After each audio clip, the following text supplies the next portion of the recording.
Hello, everyone, and welcome back to English Channel. I'm Emily, and I'm so happy to be here with you all today. And I'm Paul. It's great to be back, Emily. We have a fantastic episode lined up for all our amazing listeners today. We really do, Paul. Before we dive into our topic, we just want to say a huge thank you to everyone who has been supporting us. Your likes, shares, and subscriptions mean the world to us. They really do. So if you haven't already, please take a moment to subscribe to Mr. English Channel. Share this episode with your friends who are learning English and hit that like button. It helps us reach more people and continue making these podcasts for you. Absolutely. And now, for today's topic, something I know many of you have asked about. We're going to talk about the top 5 English mistakes. Oh, this is a good one, Emily. I think everyone, no matter their level, has made some of these mistakes. It's totally normal, right? Totally normal, Paul, and that's why we wanted to do this episode. It's not about feeling bad if you make these mistakes. It's about learning from them and improving your English. We all make mistakes, even native speakers sometimes. Okay, Emily, let's start with our first common mistake. This one catches a lot of people off guard. 2 versus 4. Yes, this is a classic. Many times, English learners use 4 when they should use 2, and vice versa. It can be a bit confusing because in some languages, one word might cover both meanings. Exactly. Let's break it down. We generally use 2 when we're talking about direction or destination. Think about movement. For example, I'm going to the store. You're moving in the direction of the store. That's a great way to think about it. Or, I walk to school every day. You're going in the direction of the school. It's about movement towards something. Right. Now, 4 is usually used to indicate purpose or benefit. So I bought this present for my mom. The purpose of buying the present is for your mom. She benefits from it. Yes, that makes sense. Another example. This cake is for the party. The purpose of the cake is the party. Or, I study English for my job. The benefit of studying English is for my job. So if you're saying, I bought a coffee to you, that sounds a bit off, right? It should be, I bought a coffee for you. You're buying it for their benefit. Precisely. Or, I need to talk for you. No, it should be, I need to talk to you. You're directing your talk towards them. It's about the recipient of the action. So, a good little trick is to think, am I going somewhere? Or am I giving something to someone? Or am I talking to someone? Then it's probably 2. And if you're thinking, what is the reason or who benefits from this? Then it's probably 4. It takes practice, but once you get the hang of it, it becomes much more natural. Okay, Emily, moving on to our second common mistake. This one is another pair that often causes confusion. Say versus tell. Oh, this is a big one. I hear this mistake a lot. Can you say me your name? Or he told that he was tired. Exactly. Let's clarify. The main difference between say and tell often comes down to whether you mention the listener or not. That's a good way to put it. We usually use say when we are simply stating something, and we don't necessarily mention who we are speaking to. For example, he said that he was tired. We don't say who he said it to. Perfect example. Or she said hello. Again, we don't know who she said hello to, just that she said it. It's more about the words spoken. Now, tell almost always needs an object after it, meaning you need to say who you are telling something to. So, he told me that he was tired. Here, me is the object. Yes. Or she told her friends a funny story.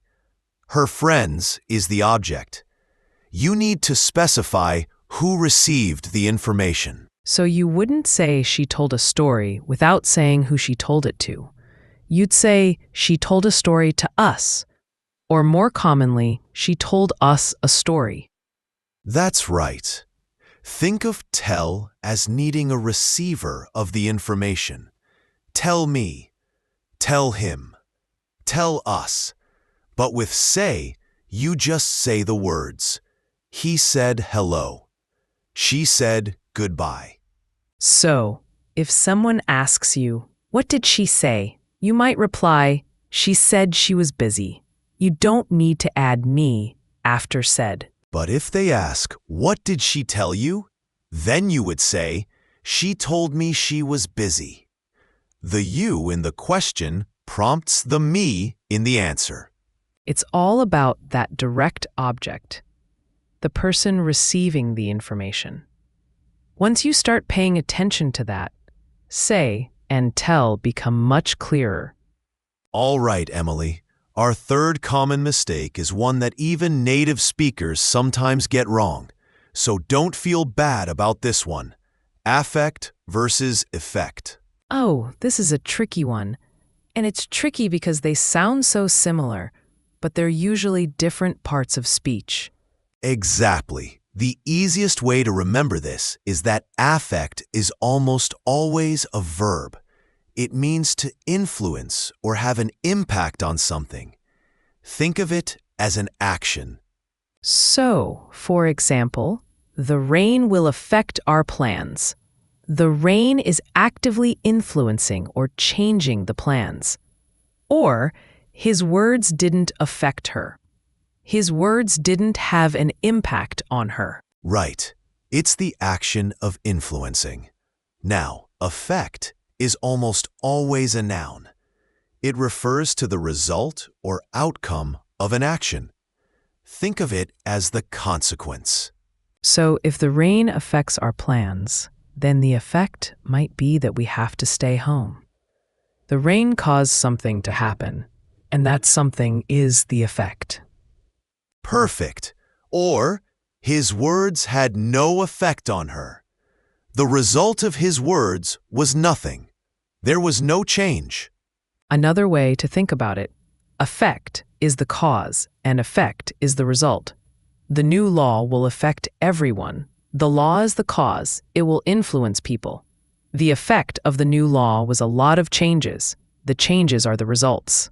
Sometimes people try to remember it by thinking of A for action, affect, and E for outcome, effect, can be a little mnemonic.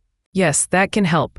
And while there are rare exceptions where effect can be a verb, meaning to bring about, like to effect change, and affect can be a noun, like a psychological term, for everyday English, just remember, affect is a verb, to influence, and effect is a noun, the result. If you can just stick to that rule, you'll avoid this mistake almost every time. It's a really common one, so mastering it will make your English sound much more natural. Paul, our fourth common mistake is something we hear quite often, especially with groups or teams. It's the mix-up between is and are with collective nouns. Oh, this is a classic. Things like, the team are playing well, or the family is coming. It can be confusing because the word itself looks singular, but it represents many people. Exactly. A collective noun is a noun that looks singular, but refers to a group of individuals. Common examples include team, family, government, audience, group, committee. So the rule of thumb is, if you're thinking of the group as one single unit acting together, you use is, singular verb. Yes. For example, the team is playing well. Even though there are many players, they are acting as one team. Or, my family is visiting next week. They are coming as one unit, my family. Right. Or, the government is meeting today. The government acts as a single entity making decisions. Now, if you're thinking of the individual members within that group acting separately, you use are, plural verb. This is where it gets a little nuanced. For example, the team are putting on their shoes. Here, you're thinking of each individual player putting on their own shoes, not the team as a single unit doing it. That's a great example. Or, my family are arguing about what movie to watch. Here, the individual members of the family are having separate arguments. They are not acting as one single unit arguing. So, often, if it's an action that each person in the group performs individually, you might use are. If it's an action the group as a whole performs, you use is. In American English, it's very common to use is with collective nouns most of the time, even when referring to individual actions. For example, the team is putting on their shoes is often accepted. However, in British English, it's more common to use are when the individual members are emphasized. That's a good point about the difference between American and British English. But for learners, a safe bet is often to use is with collective nouns when you're talking about the group acting as a single unit. It's less likely to sound incorrect. And when in doubt, try to rephrase. Instead of the team are happy, you could say the players on the team are happy, which clearly indicates the plural. But sticking to the unit versus individuals rule is a good start. All right, Emily, we've reached our fifth and final common mistake for today, and this one involves comparing things. Less versus fewer. Ah, yes. This is another one that gets mixed up quite a bit. I have less problems, or there are fewer sugar. Exactly the kind of examples we hear. The key difference here is whether the noun you're talking about is countable or uncountable. Let's start with fewer. We use fewer for things we can count individually. Think of items you can point to and count one by one. So, for example, I have fewer books than you. You can count books.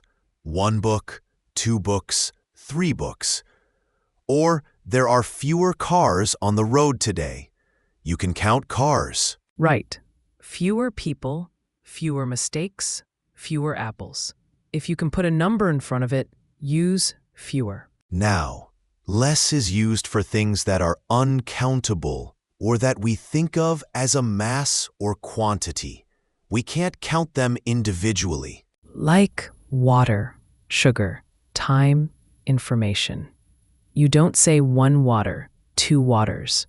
You say some water, a lot of water. Precisely. So I have less water in my glass. You can't count individual waters. Or I have less time than you. You measure time, but you don't count it as individual units in this context. Another good example. He has less money now. While you can count individual dollars or euros, money itself is often treated as an uncountable noun in a general sense. Yes. So, less traffic, less stress, less information. If you can't easily count it, use less. A simple way to remember it is fewer for things you can count, things you can number, less for things you can measure, things you can quantify but not number. That's a great distinction. And while you might hear less people in very informal speech, it's grammatically incorrect. To sound more polished and correct, always aim for fewer people. This one, like the others, takes a little practice to make it automatic. But once you get it, you'll notice how often it's used correctly and incorrectly. So there you have it, our top 5 English mistakes that many learners make. We've talked about to versus for, say versus tell, affect versus affect, is versus are with collective nouns, and less versus fewer. And remember, making mistakes is a natural part of learning. The important thing is to be aware of them and keep practicing. Every mistake is a step closer to speaking more confidently and correctly. Absolutely. The best way to improve is to actively try to use these corrections in your speaking and writing. Don't be afraid to try. And if you're ever unsure, that's what we're here for. You can always re-listen to this episode or look up more examples online. There are tons of resources out there. Yes, and speaking of resources, we'd love for you to subscribe to Mr. English channel if you haven't already. It helps us grow and bring you more great content like this. Don't forget to share this episode with anyone you know who is learning English. It could really help them too. And we want to hear from you. Leave us a comment below and tell us, which of these mistakes do you find most challenging? Or have you successfully overcome one of these common errors? Share your experience. We love reading your comments and getting your feedback. It helps us understand what you need and what topics you'd like us to cover next. Thank you so much for joining us today on Mr. English Channel. Keep practicing, keep learning, and we'll see you in the next episode. Bye, everyone. See you next time.